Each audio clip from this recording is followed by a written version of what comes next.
There's a moment that comes in nearly every major legal drama, the precise instant when the predator stupidly steps right into the trap they've set for someone else. In this ongoing Blake Lively versus Justin Baldoni lawsuit tied to It Ends With Us, that brutal moment arrived under oath, smack in the middle of a deposition. Blake Lively's legal team clearly believed they had nailed the perfect gotcha question. They went after Justin Baldoni hard, grilling him on whether he had deliberately planted nasty stories designed to paint Ryan Reynolds as some kind of misogynist. Justin's comeback was absolutely devastating and ice-cold. "I don't believe we had to make Ryan look like a misogynist."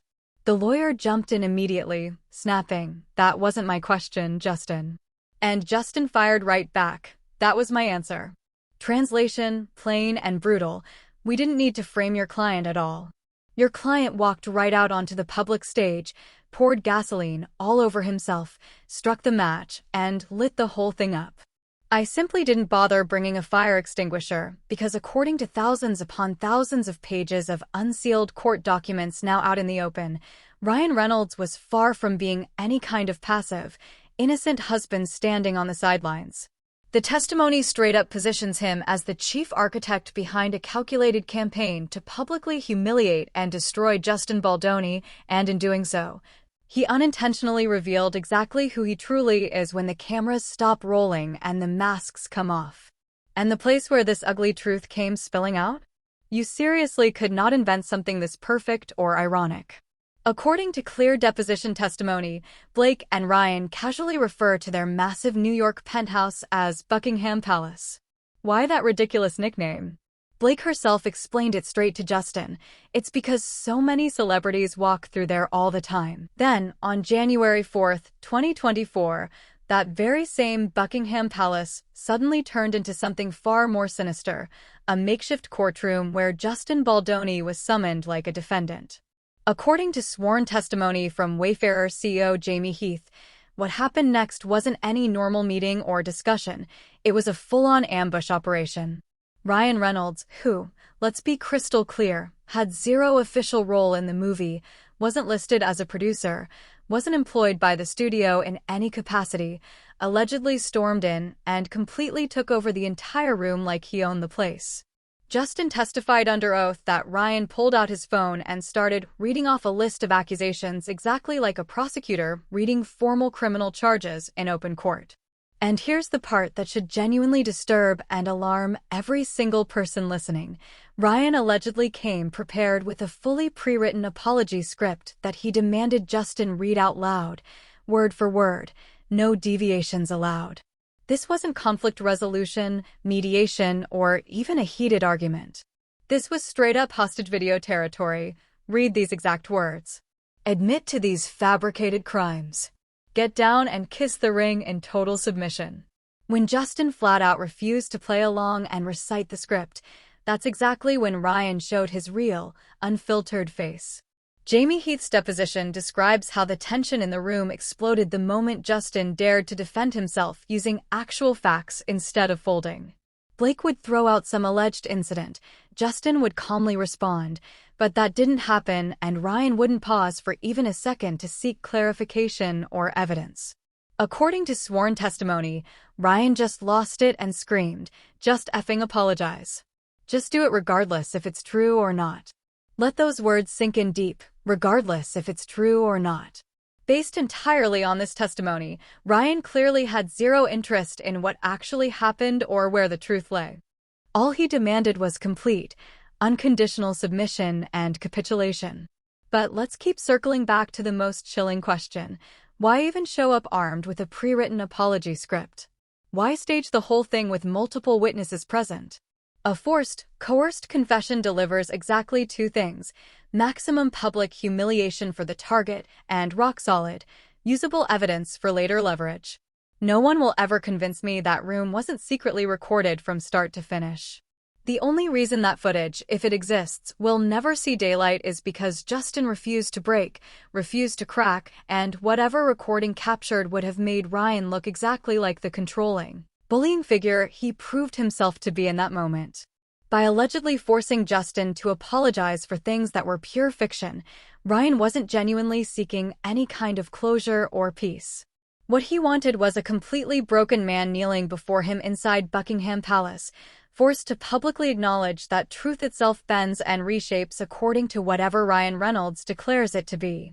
Justin later described the entire encounter as emotionally paralyzing, saying Ryan spoke down to him exactly like he was scolding a disobedient 5-year-old child.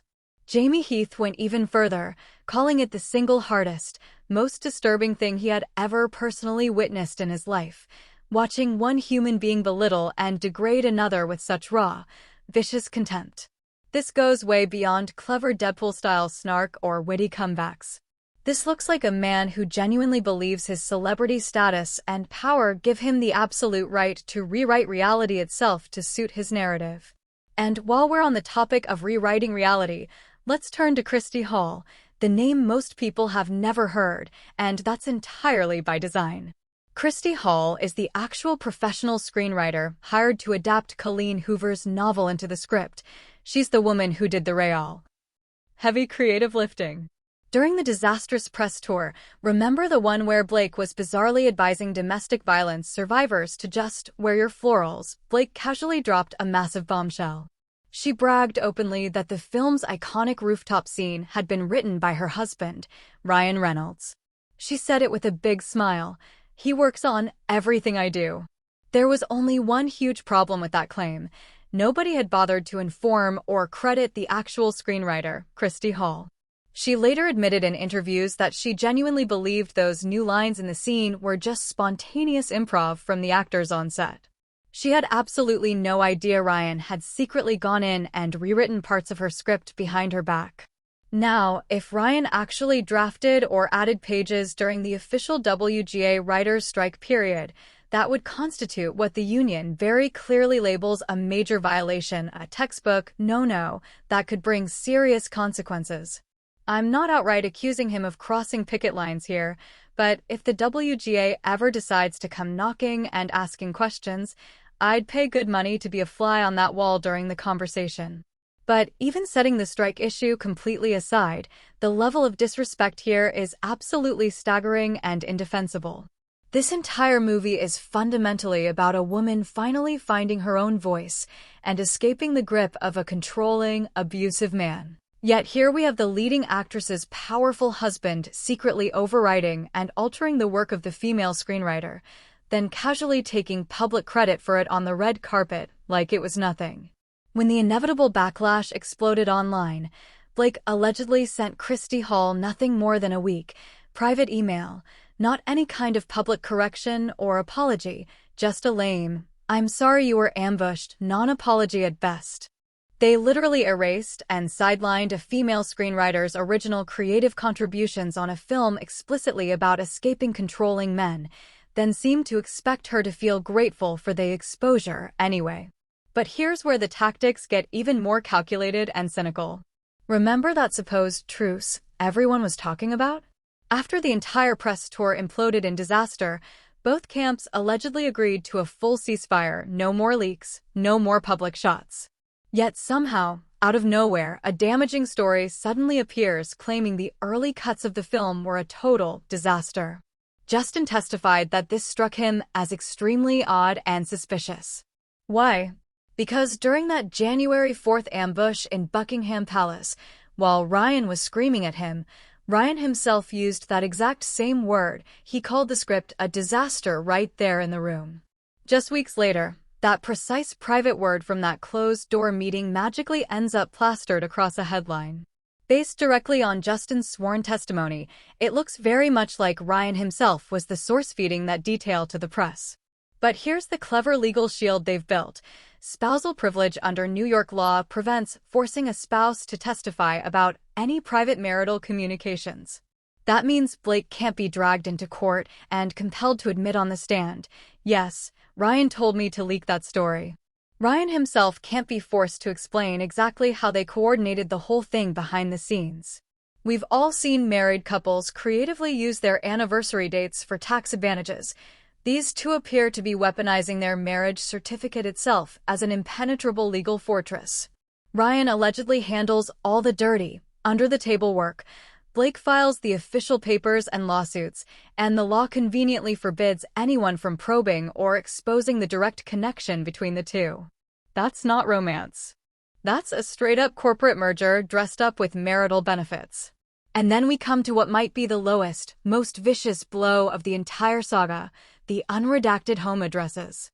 In the most recent court filings submitted by Blake's legal team, they attached exhibits that included the completely unredacted, fully exposed home addresses of both Justin Baldoni and Jamie Heath. Justin has young children at home. He literally moved residences recently specifically because of legitimate safety concerns and threats. Jamie Heath testified under oath that he now lives in genuine fear for the safety of his entire family. Yet despite all of that, Blake's high-powered lawyers deliberately placed those exact private locations into the public court record for anyone in the world to see and access. Lawyers operating at this elite level do not make careless mistakes, like forgetting to redact something so sensitive in a case this explosive and high-profile. You don't accidentally expose the home address of the man you're aggressively suing in a multi-million-dollar defamation battle. I've personally witnessed far more restraint and basic decency from actual mob bosses. At least they usually have the sense to keep their intimidation tactics off the official public docket and away from searchable court files. The deepest irony in this whole Buckingham Palace strategy is how badly it backfired on them. They clearly believed they were completely untouchable, summon Justin on command, force him into a humiliating scripted confession, secretly rewrite the movie behind everyone's back, and then destroy his professional reputation and career the moment he refused to comply.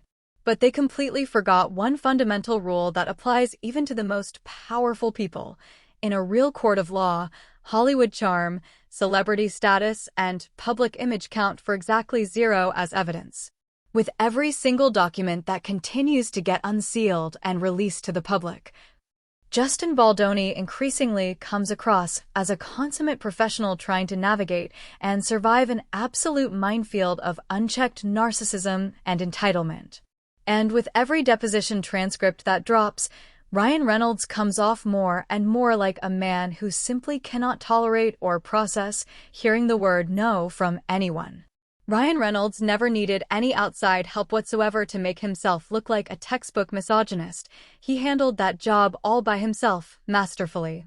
The precise moment he allegedly stared another grown man directly in the eye and screamed at him, "Apologize regardless if it's true," the mask didn't just slip, it shattered completely.